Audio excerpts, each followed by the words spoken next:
Welcome, welcome, welcome to the New World Compendium, your source of information here in Eternum. I'm your host Arkaniir Silver Shield, and I'm back with Storms, the real-life woodworker, and the IT master. How's it going, Storms? Going awesome, Mark. How's it going with you? Going great, going great. Good to be back after like a month of not putting out any episodes. It's been quite a month, both in real life and for New World in Eternum. Goodness me, it's it's all chaos, man. It's all chaos. I don't know. We got a lot to talk about because the game has been all over the place. There has been a lot there has been a lot of negative stuff. There has been quite a lot of positive stuff, the stuff that gives us hope for the future of the game. And yeah, we haven't talked about any of them except on Twitter, where I'm able to monitor daily. But yeah, we are back, and today is all about recap of all the things that's been happening this past month. But before we get into all of those, I kind of want to explain what's been happening and why we haven't put out any episodes in the past month. And that actually ties into a couple reviews that we got on the show on iTunes. And I'm going to read them first because they, as I said, they directly tie into why there hasn't been any episodes. So the first one is from, goodness me, I have no idea how to read this. Kid, I'm so sorry. It's a long probably not how you read it. Yeah. It's a 4-star review, and we appreciate that. So it's titled Pretty Good Podcast. Hope it continues. And the review is, I have a rotation of New World podcasts I listen to, and this is in it. Hopefully it continues. We are definitely continuing. We did not quit. It's just life happened as it does. And yeah, here we are. And the second one broke my heart. It's from JoeWatt64, and it's 1 star. It's actually the first 1-star review I think we got over, 7 years of podcasting, between all the other Skull stuff, Ashes of Creation stuff, and now the New World. It says, not enough content, not enough new content. Last episode was October 11, ? And that is true. Last episode was all the way back in October. And there hasn't been enough content, enough new content. And yeah, so the reason is, we mentioned it here and there. We never really did like an introductory episode, I guess. But so I work as a game developer in the mobile games industry. And we work with a publisher. And what happened is, last month, a game we were making got greenlit for soft launch. Which meant heavy crunch, like insane.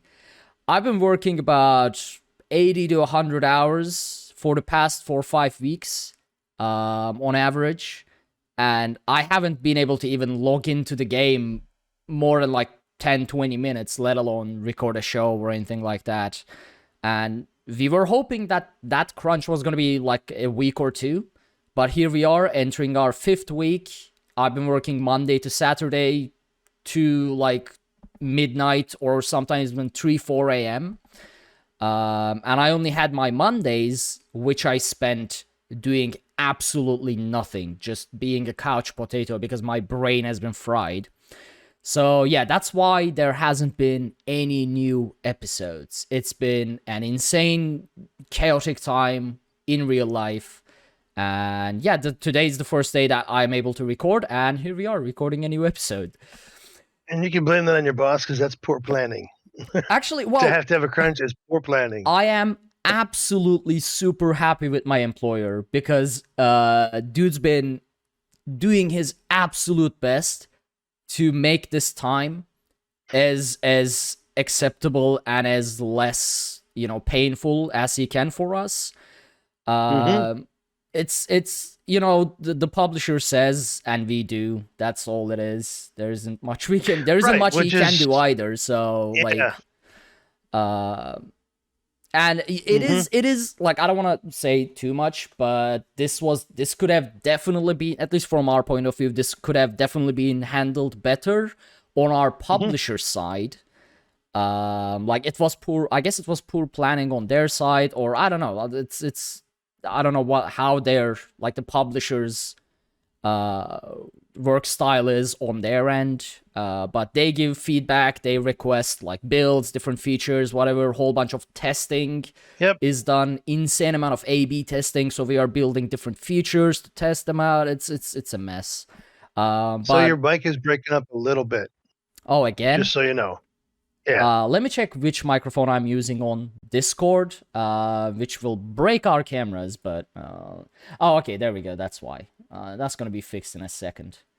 So All that should be better now. I'm probably quieter, but not breaking up for you. That's okay. But that's a great segue into New World and the position they're in, right? Yeah. So I am assuming the same way we are crunching and like pulling out midnight hours, weekends, and everything like that. I am assuming all the developers and the entire team at Amazon Game Studios is doing. It's an all hands on board. You know it is, right? Yeah. Because and that comes down to poor planning on the part of Amazon, the publisher, right? Yeah. it just does. I mean, I think it's a phenomenal game. I really do. But there's just a couple of these, let's call them defects or issues that came up that are like, what? Right? Why would you do that? But there's some, like the client authoritative, they came back and said, that's not it. You can know people are just making stuff up to sound like they know what they're talking about. Yeah. But it's, yeah. Like, so the issue is for anyone who's not up to date on whatever has been happening on the greater picture of New World, the game's been falling apart hard. Like every time they fix something, two new things break, and there's been massive exploits that's been affecting the power balance, the territory balance, the economy balance. It's just all around bugs and exploits. And the team has been working, like they've been fixing them as fast as they can, but new ones keep popping up. Now, we don't know why this has happened. It could be related to, like, my theory is the game, as we all know, went through a major direction change, right? It was going to be full sandbox, full PvP, and then they changed that to, sort of like a mix of PvP, PvE, so they had to add a whole bunch of new stuff within a very limited time frame. And I think that was a great decision to make the change. Oh yeah. I think they're lacking on a little bit of the story, right? And then they obviously you can tell they're behind on that, and they're lacking on QA. Yeah. QA is always put into a crunch, right? And that's because the design's not understood before it's written. But they're definitely lacking on QA. There's things they can do to change all this, to fix all that, but it takes more people to do it, and it takes developers who write test cases. Yeah. Which is hard to make developers do. Yeah, actually. I mean, the test coverage in a lot of the, like, corporate level stuff is just slacking. I mean, it is. It absolutely is. It's overlooked. And this is what happens when you're lacking in, whether it's games or software. When you can tell when QA was crunched. Yeah. And for anyone who doesn't know what a test case is on a software level, it's basically developers or a team within developers are supposed to create test units for everything that's been written in code, so that before it goes to QA, you can automize everything and just test it rapidly, right? See if anything is breaking, see what's happening. But this is a very painful and troublesome thing to do for developers. It's just boring. So a lot of people just avoid doing it. They never think they have to do it. Yeah. So everything gets dumped on QA. Believe me. I never have to test my code. It always works. Yeah. The thing is, with this, you can tell that you're supposed, in my opinion, the best way to do this is you're going to have the unit test written before they even code. Because that way they know the requirements. It's very simple. But they don't even do it that way. Usually they do it after the fact, and they're testing their own stuff, so there's a lot of assumptions. Yeah. On my teams, I will never let the developer test their own code. They have to pass it in unit test to somebody else to unit test it. Mm-hmm. But it's yeah. I mean, it definitely takes time, and when you don't It does. provide that time for whatever reason, it could be like There's a problem. Shareholder pressure. It could be corporate pressure. Mhm. It could just be poor planning or the player base pressure. As we all know, like the community exploded when they said, "Okay, we need to take another extra month," and everyone was weeks. like, "Dead game." Dead game. Yeah. This sucks. Well, this is what happens when you pressure a studio into releasing before they are ready. It is what it is. Mm-hmm. It's not a blame game, to be honest. It's sort of like did the chicken or the egg come first type of thing. Like do the shareholders pressure the studio into release because of the community pressure or vice versa? I don't know. But it is what it is. It happens, and it happened with New World. And it's gonna take time for them to fix this up. It's a months long journey. Like it took ZeniMax Online Studios, which was much more experienced and like I think they were more crowded than AGS is, but it took them a year to fix the game. But once they did, look at how good the Elder Scrolls Online is doing. In its first year, everyone called dead game, this sucks, the game is broken, this is not going to be a hit, this is going to fade away into abyss. But right now, Elder Scrolls Online is an absolute powerhouse within the genre. So and look what it turned into. Absolutely. And we can definitely hope the same from New World as well. And they are giving that hope with a great level of communication that they didn't have on the launch month. But since within this last month, they really upped their communication. They've been releasing developer blogs on the forums, and giving absolute great amount of details on what the issue is, what they are doing to try and fix it, what they're planning to do. It's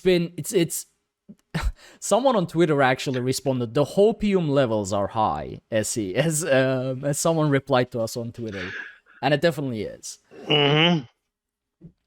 So they got a problem with the lag, which I think they're getting rid of all the deers. I'm kidding.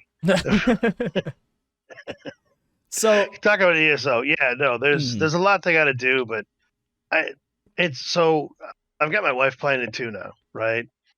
And she has not had much exposure to games. She loves it, right? She really loves it.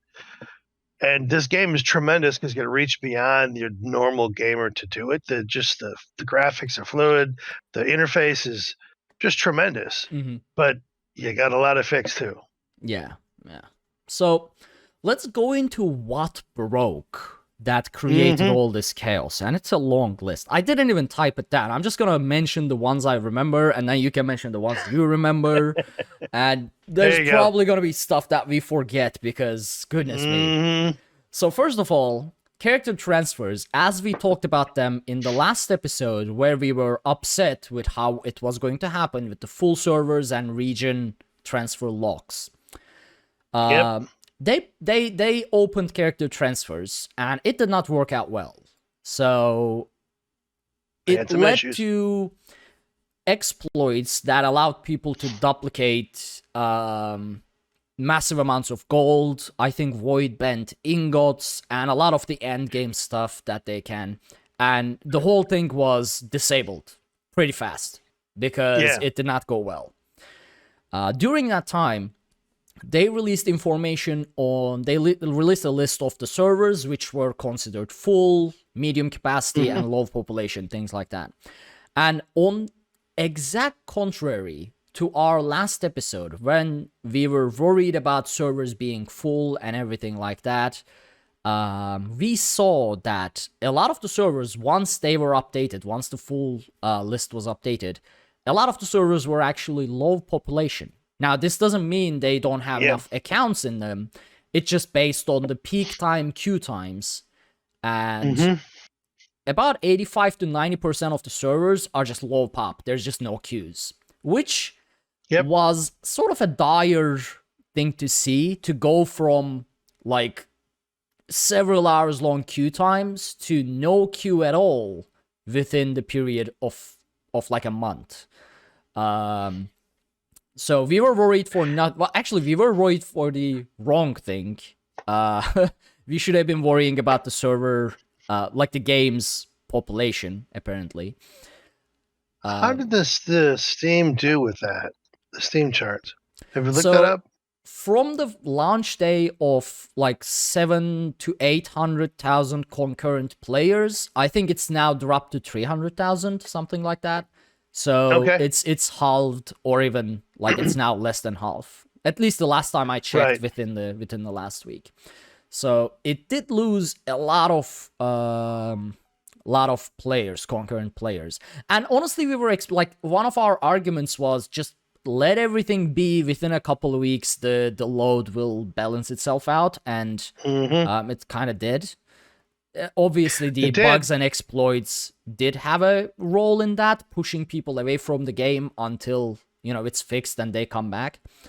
So yeah, character transfers sort of ended up being wonky, but they enabled them back on, and they say they will provide additional transfers if needed in the future for free.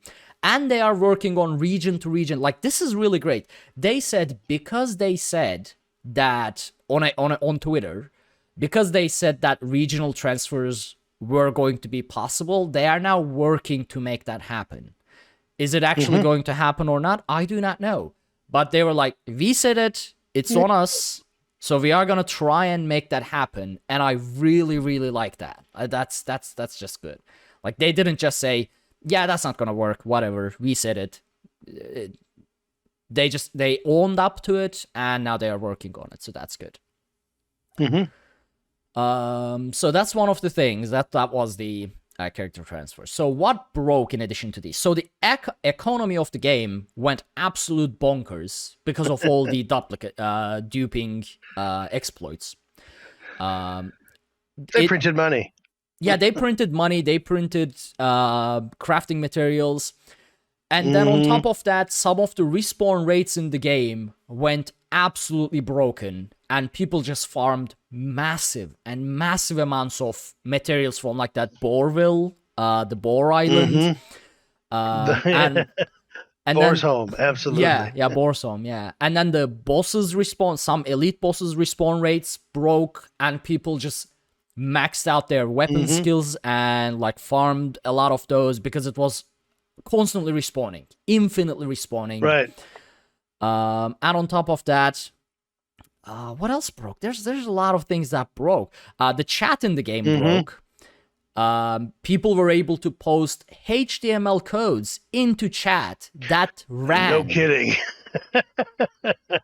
Which That's meant like people, please. Yeah, they could just inject code into the game's chat, which thankfully they used to post animated sausages into the chat, which is relatively very harmless thing to do when you can. Aren't you gonna do a pen test, guys? Come on. So thankfully they didn't use it for too many bad things. They just joked around with it, but it was a very risky situation, which since then it got fixed. Wars absolutely broke. People figured out how to lag the enemy team so they would become invulnerable. People figured out how to disconnect or ban the enemy team, or like do stuff like that. People figured out how to infinitely heal themselves by crouching in the sacred ground skill from the healing staff, the life staff. I don't even know how that works. Like, from a coding perspective, I have no clue how crouching would heal you, but there it was. People were healing themselves to infinity by teabagging an empty ground, and that happened. Hey, there you go. So basically, so many exploits happened back to back that the economy broke, the crafting balance broke, the power levels broke, the territories and wars broke. Everything went absolutely bonkers. So that's what happened within the last month. But since then, they've been working really, really, as we mentioned, great to fix all of this. Oh, Outpost Rush got disabled and then re-enabled. I think it's still sort of broken. But There's a they're new working one on it. too that was introduced with the last patch. Oh, what is Not that? everyone, but certain of the enemies will respawn seconds after they die. Oh, And yeah. again, it's not everyone. It's just like when you're attacking a tower or whatever with the ancient all around it. Maybe 1 out of 50 will just respawn and just immediately when they die. It's I've turned around like, wait a minute, I just killed you. I gotta kill him again, but still, right? It makes it a little tough. But it's just there's so many bugs, but there's so much fun. Yeah, To me, it's yeah. except for the economy when they shut down the trades, that ticked me off. But other than that, it's well worth playing, even though there's bugs. Like the core gameplay of New World is just so fun that it's. Oh, I got kicked out of duty and activity. Whatever, I'll just leave it there. Let me just put on for our video watchers. Let me just put on like a slideshow on the showcase, just because. If I can just click buttons, that'll do it. But let me disable this. There we go. There's now screenshots rotating. But yeah, it's just the game itself is just absolutely fun, which is why I really want this to succeed and don't give in to these exploits and bugs and things like that. Like, I haven't had the desire to play anything else since New World launched. So I've had a couple just to try them, right? Because they came out, but I always go back to New World, right? Yeah. Atlas came out with some brand new PvE content, which they've needed for years, and nice. Not worth it, right? And it looks terrible compared to New World, right? You get in there going, I thought this was better looking. And against New World, it's hard to do anything better looking. Yeah, it's just the game is absolutely gorgeous. Yeah. So they fixed the rain too, by the way. The rain that you used to not be able to see unless you look straight up. You can now see the rain. I didn't even know that was a thing. Yep. There was rain, you just couldn't see it unless you looked up. And I finally got to the mountain zones or the winter zones. So I know we speculated where those would be, but those are in Morning Hole has a little bit. The Great Cleave has even more of the snow. Yeah. Which is a lot of fun. That snow hurts my eyes, by the way. I wish they kind of tuned it down a little bit. It's just so bright. It's like real life. Well, welcome to Michigan and snow. I have sunglasses all year round. Yeah, I'm from a climate that, like, my city doesn't snow at all, so I'm not used to the bright, like, shining bright light of the snow. So it hurts my eyes. That's why you wear goggles when you ski, man. It's insane. The glare from the sun coming down is crazy. But they got it pretty good. They really did. And what to me the look and feel, and you can sometimes hear the crunch of the snow. Just tremendous. Nice. I mean, we all knew sound design of this game is just out of the world anyway. So it is. I did not expect to hear my foot crunch, right? But no, it's really good. And I've noticed the higher level you get, the enemy AI gets better, right? Where I think I'm at like 47 now, right? And the same, ancient, right? 20 levels ago had a certain set of AI. So they didn't just up the damage and their armor. They up their AI. They're better at dodging, jumping out of the way, things like that. And I was surprised at this level how the AI is seriously jumping past you, behind you, in front of you, doing things they didn't do before. So I'll give them credit for that as well. Yeah. So we have like some patch notes and the developer blog to go through. Now this is pages long, so we're not going to go into details of those, but I will link them in I will link everything we discuss in the description below or within the show notes, so you can have access to them, or you can just go to forums.newworld.com. But their homework is to read it.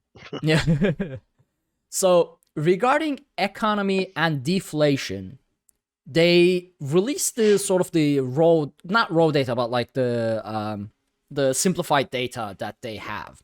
And according to this, on all servers, the player base currently generates more gold than there is outcome. Like the gold disappears from the server. So there is actually positive gold income within all servers, on contrary to what the player base kind of started to believe, with how end game repair costs and everything like that sort of was draining a lot of gold, as well as the property taxes and everything like that.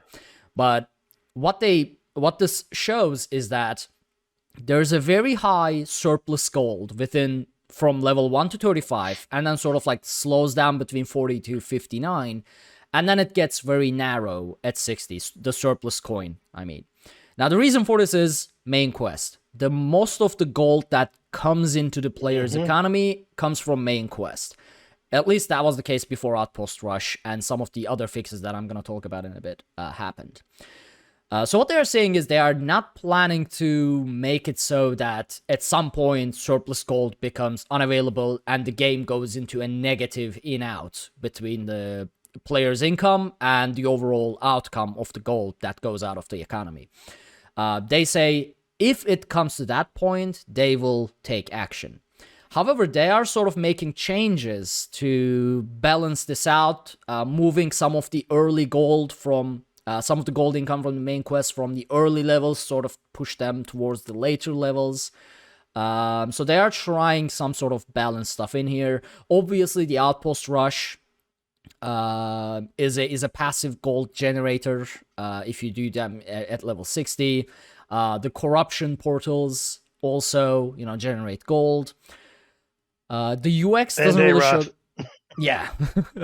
The UX doesn't really show this, but you get like a 10x gold reward for your first 3 faction missions each day. So that adds up to, I believe, like 300 gold or something like that daily.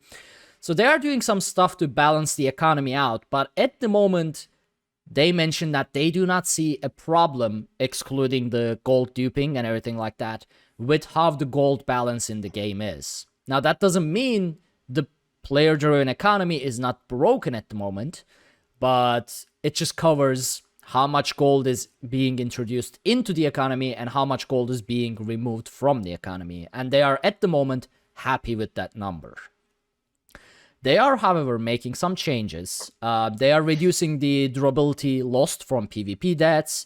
They are extending the tax period of houses from 5 to 7 days. They reduced the respec coin cost by 60%, which makes me really happy, because I switch between tank and actually like leveling or DPS frequently. Right. And that was like 300 something gold every single time. Now it's like 160. So 60% coin cost reduction on respecking.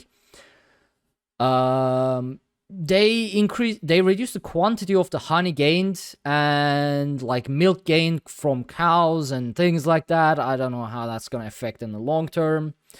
But yeah, there has been some basically actions taken towards relaxing the burden of all the outcome on the players. So that's been going well. We'll see how it goes in the future.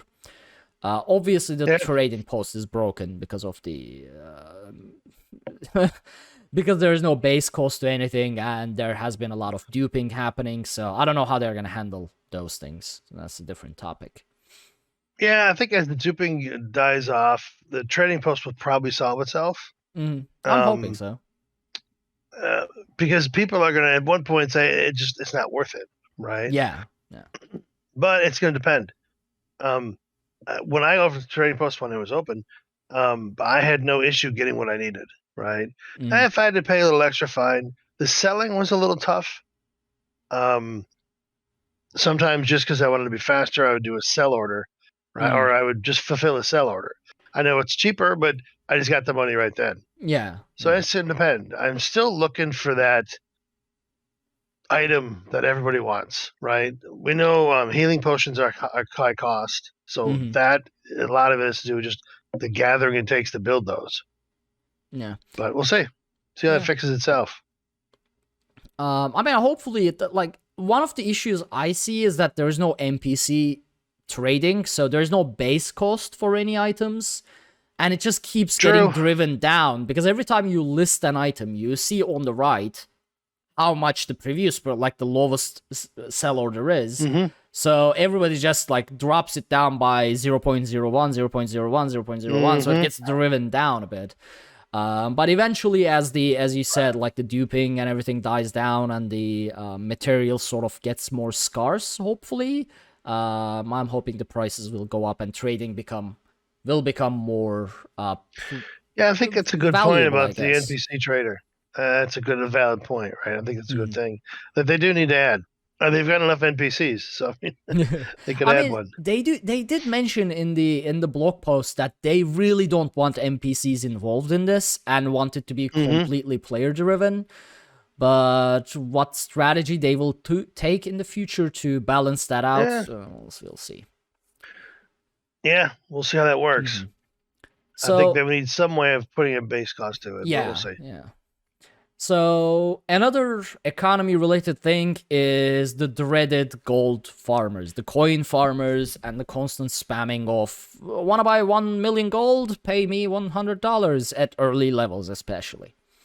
So basically what they did is they banned a whole bunch of accounts, obviously, and they added restrictions to player-to-player trading and currency transfers for anyone under level 10 and accounts that are less than 72 hours old.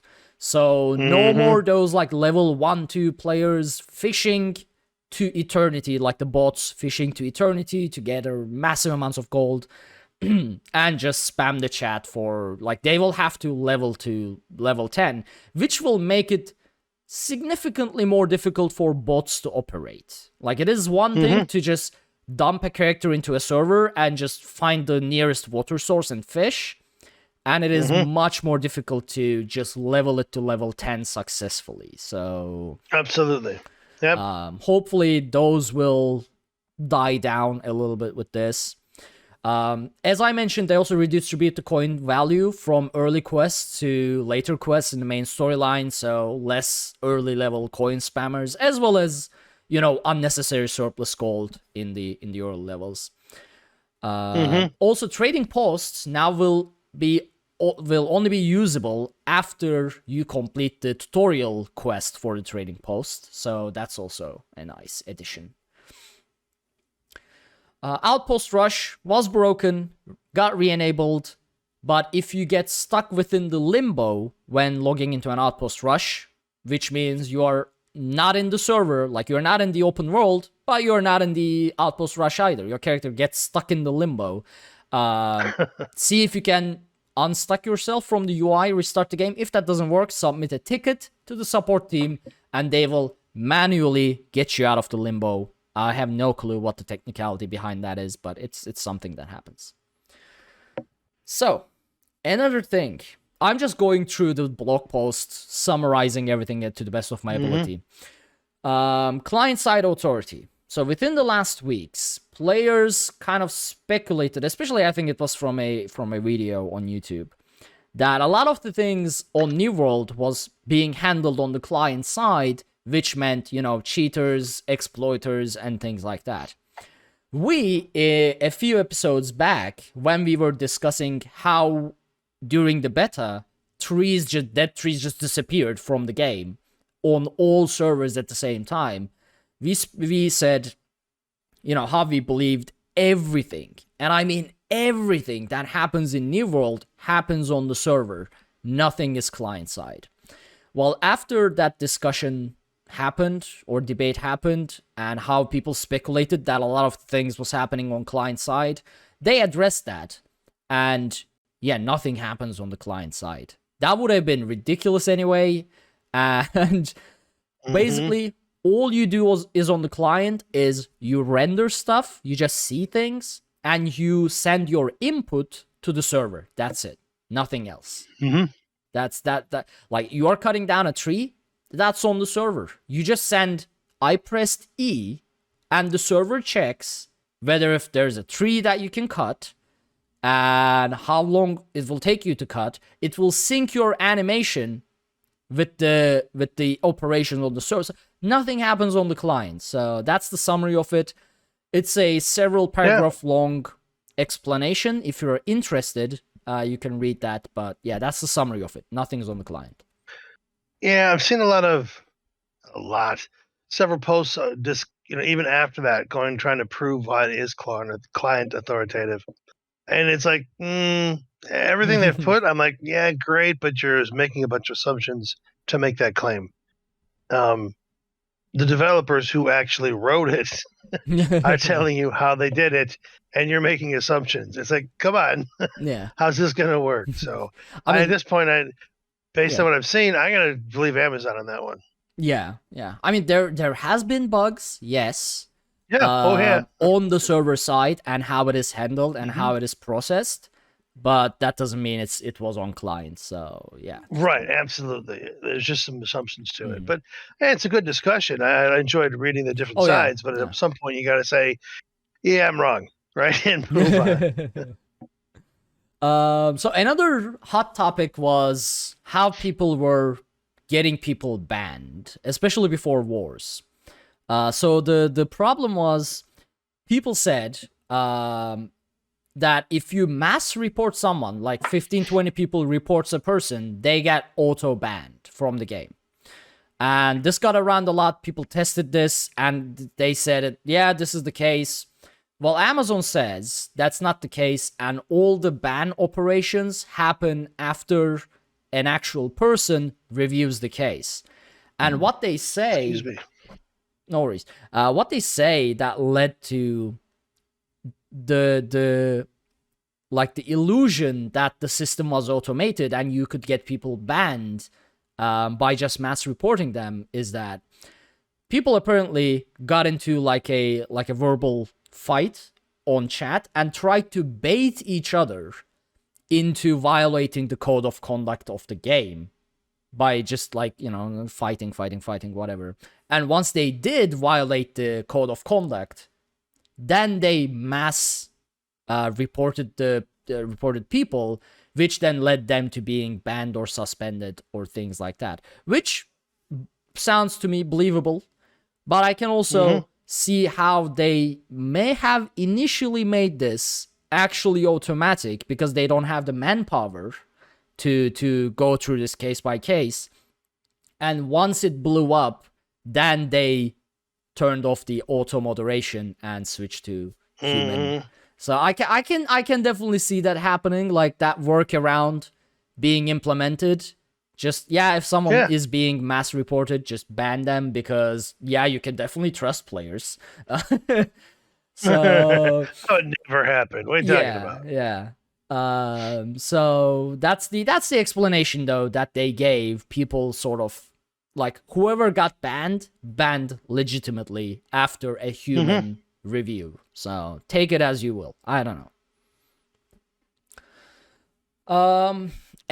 Yet another hot topic. I told you I was gonna forget a lot of the problems that happened within the last month. Invasions.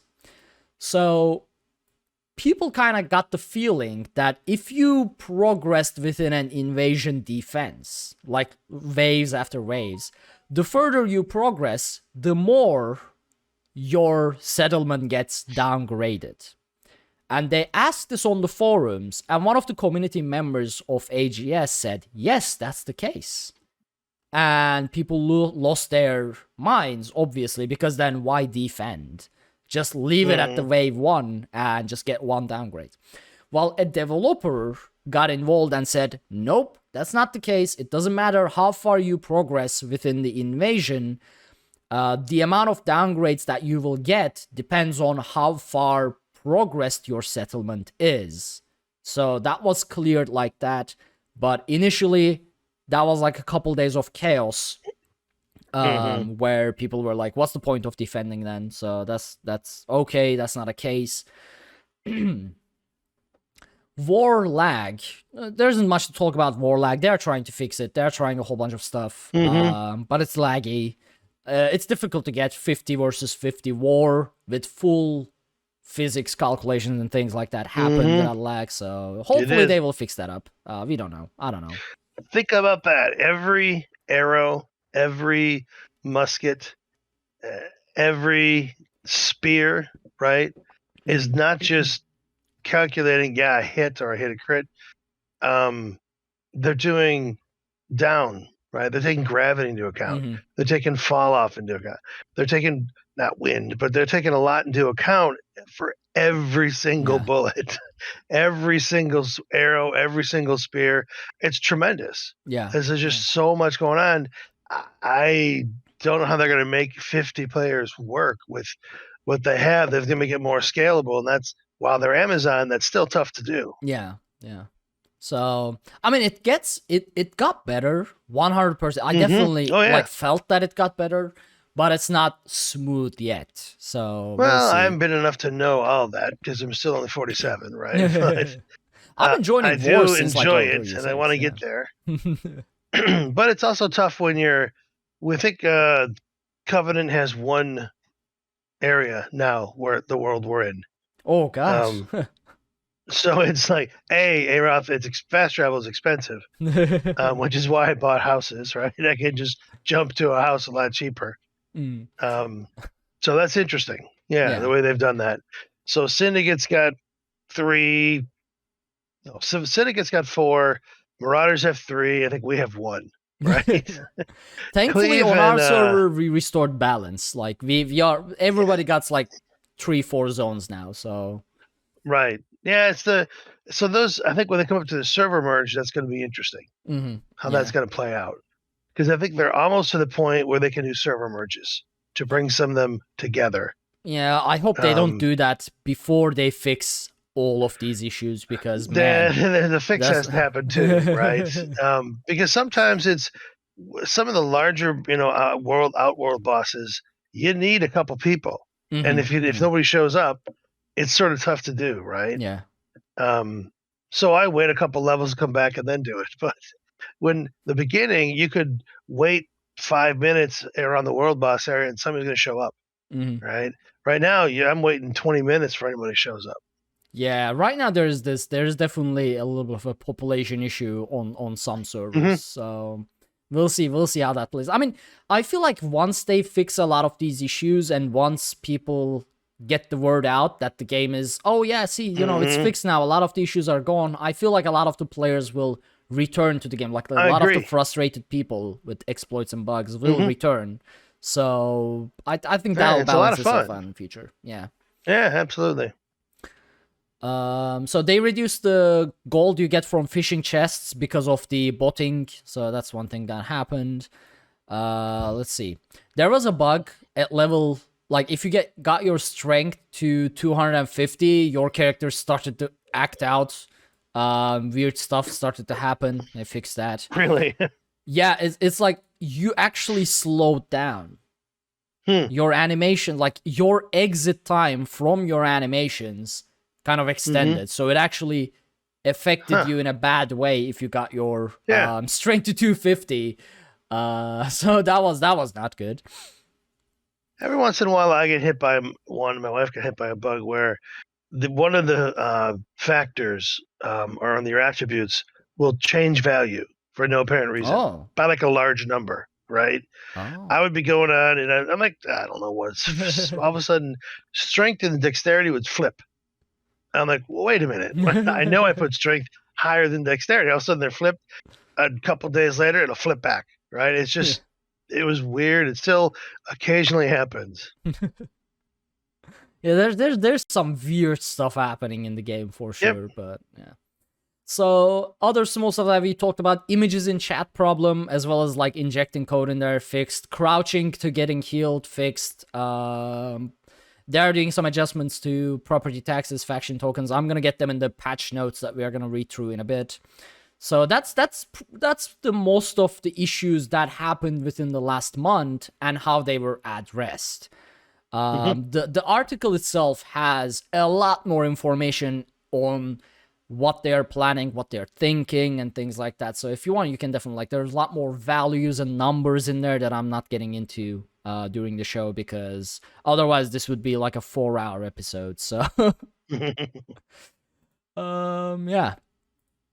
So regarding wars, PvP, and territory control, they also released like a separate devlog just for that.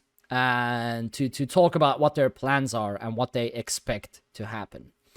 So they still want wars to happen frequent enough, but the territories to not constantly flip. So the defenders having the advantage, as a lot of people were discussing, is by design. They don't want the territories to constantly flip back and forth, back and forth.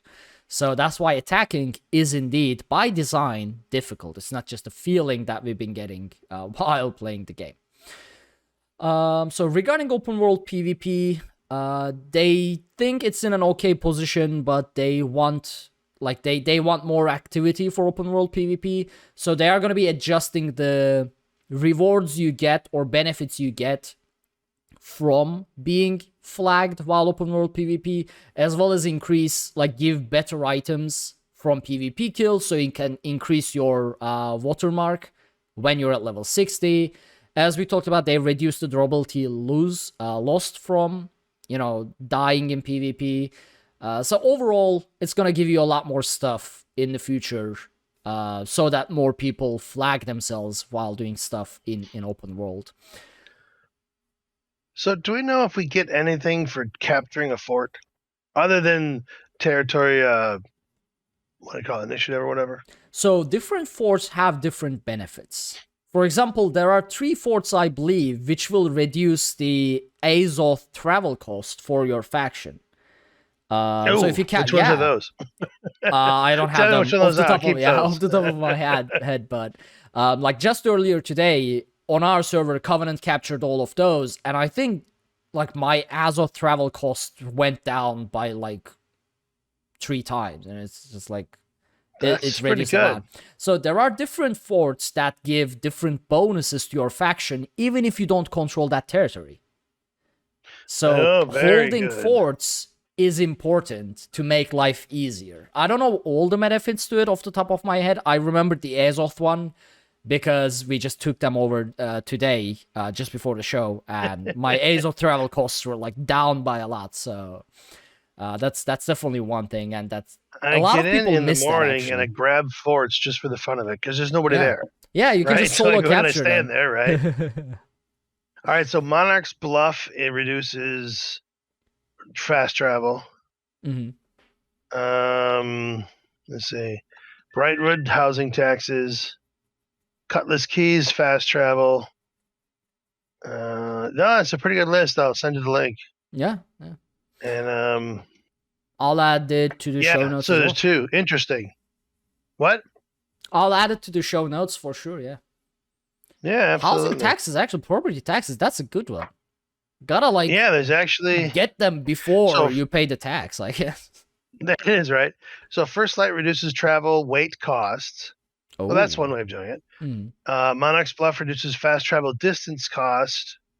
Windsward increases volume of items gained when gathering. Everfall reduces trading taxes by 5%. Brightwood reduces housing taxes for 5%.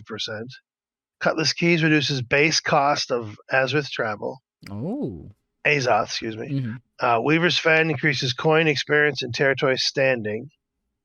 Restless Shores increases coins experience and faction token rewards for corrupted breaches. Morningdale increases coin and experience rewards from expeditions.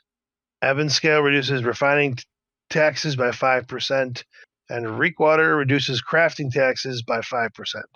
There you go. So it is really important to hold forts, yeah. It is actually. That's a lot of reason to go in the morning and grab them when they're empty. Yeah. Right.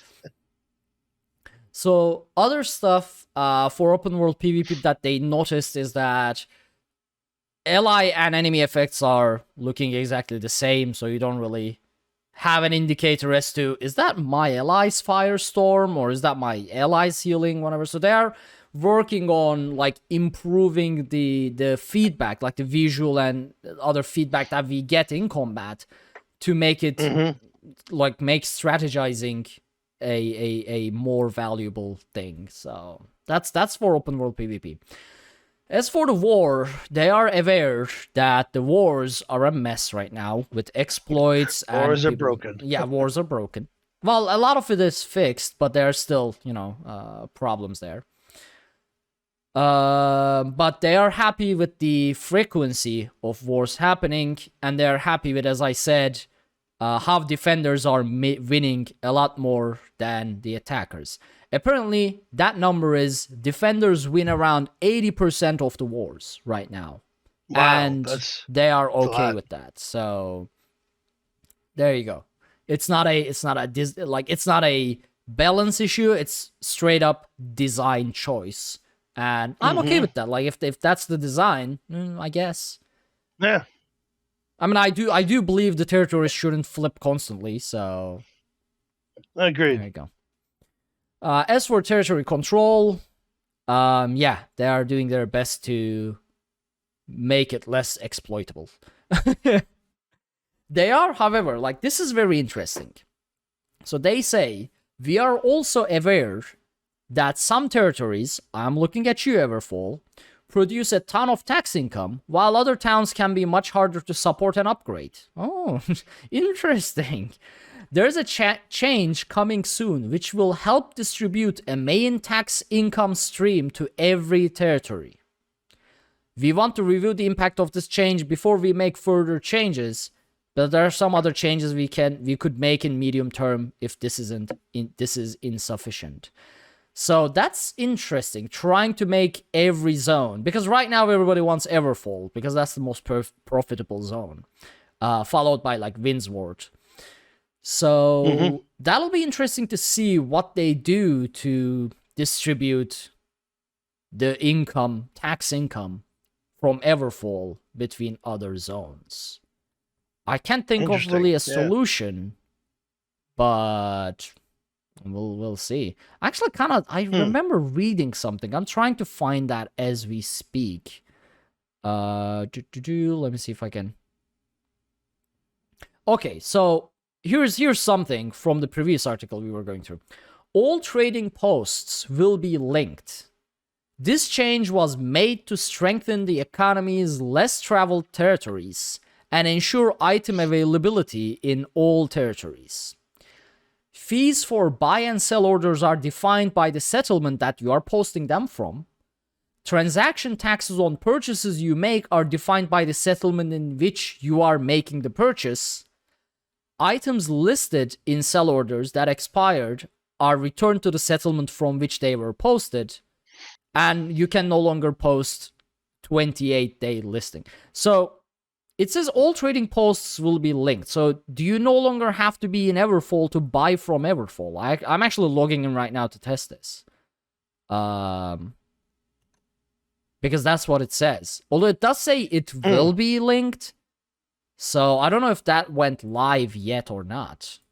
Let's just I'm not sure if I like that one. Interesting. Yeah, that's the whole point of having, like, that sort of gets rid of the purpose of having town-based trading posts if everything is going to be linked. Then it's a global auction house.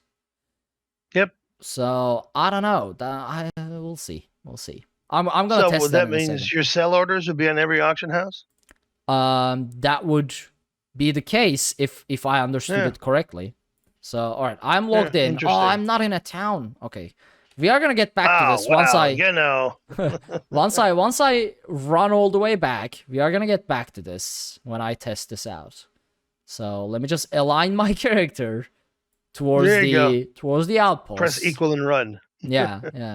And I'm in Eat and Grow as well, run. so it's a dangerous. I have not used auto run in other games that much, but I do use it in New World a lot.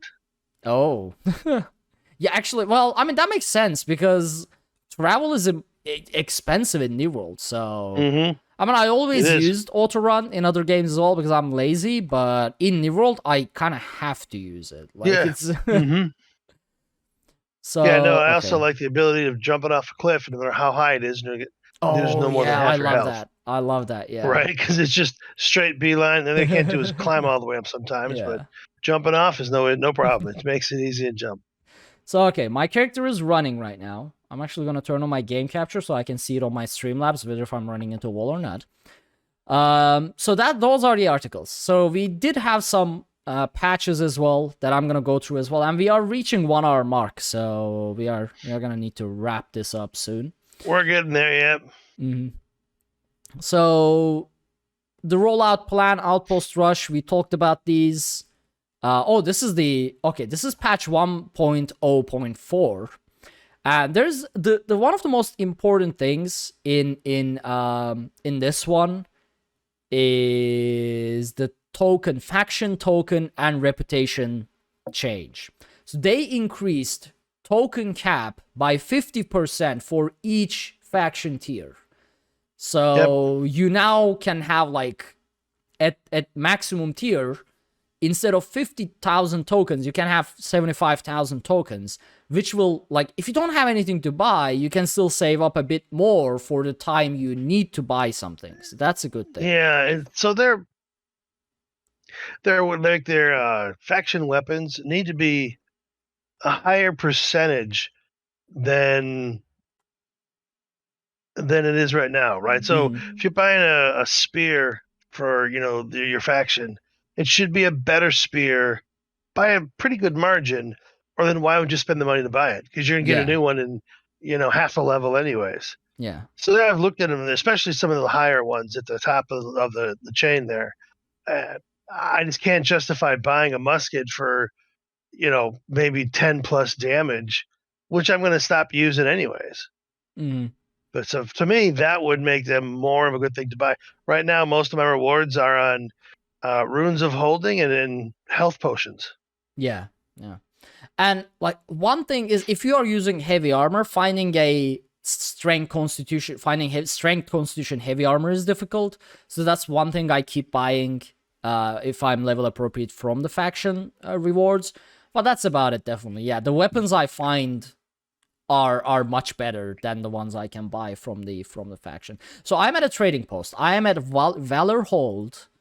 And I see the other settlements as red, so I don't think that this is gonna work. But just to be sure, okay, item at a different trading post. So even if they are planning to do that, they haven't implemented that yet. So there you go. You can see them, but you cannot purchase from them just yet. So that's I guess a future. Yeah, update. you've been always able to see from them, because I've used that to know where I need to go to get whatever I need. Oh yeah. What I don't like is like salt, right? For instance, which is a very important ingredient to cooking, is a random drop from the provisions cache, right? Now there is one place, Salt Valley, right, that has a higher random chance, but it's still pretty low.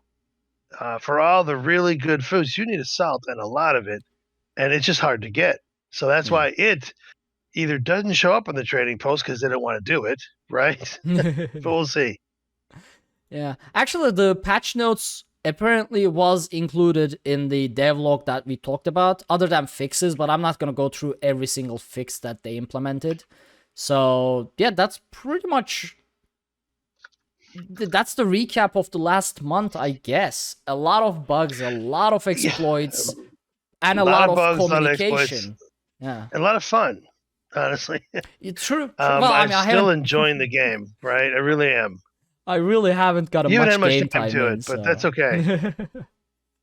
Yeah, we'll see. I might be switching jobs next week, so we'll find out if I have much time. Okay, you never know. Well, we'll see. But yeah, I mean, again, the level of communication that they've been putting out really does give hope. It's an amazing indicator as to that the studio is dedicated to what they are, like, dedicated to the game. For example, absolutely irrelevant, look at Cyberpunk. CDPR seized all communications. There hasn't been any blog posts. They haven't been posting anything on their social media. They silently updated their roadmap in an ancient page. They've been radio silent. And now everyone's like, is New World ever gonna get fixed? I mean, not New World, but Cyberpunk ever gonna get fixed? Or did CDPR just give up on it? Nobody knows, because they've been absolutely silent. And that just, to me, is an indicator that, okay, they're gonna let the game die. They gave up. Yeah. I agree. So with AGS actually, like, writing in detail what they are thinking and what they are planning is a really, really good indicator. And it really is. I think they moved it in. They got what they want to start, and I think they're going to move forward to fix it. yeah, so I think it's good. here's Yeah, the better absolutely. days. we are gonna get there, folks. We are gonna get there. It's gonna be a bumpy road, but there are good times in the future of this game for sure. Well, I don't want to say for sure, but it looks that way. Oh, I do. That's okay. I'm going to. I'll stick my neck out. I think for sure it's gonna be better. Okay, if it doesn't get better, Storms, you can direct your anger to Storms. That's right. Storms at twitter.com. Stormzlord. There you go. Actually, I think I changed it to Arkaniir twitter.com, but that's okay. Oh, wow. Imposter.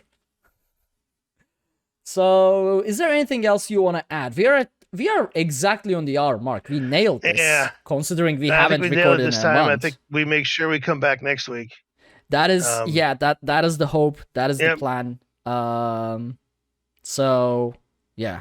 I mean, I want to actually a little of numbers. Our last 2 episodes were downloaded more than like 1,500, and if you count YouTube and every place that I don't count, we are some like 10K listens on a 10 episode show.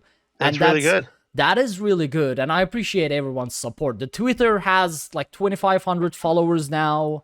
I actually got confused for actual New World account. Some people got angry and were like, fix this, fix that. I'm like, this is a fan show.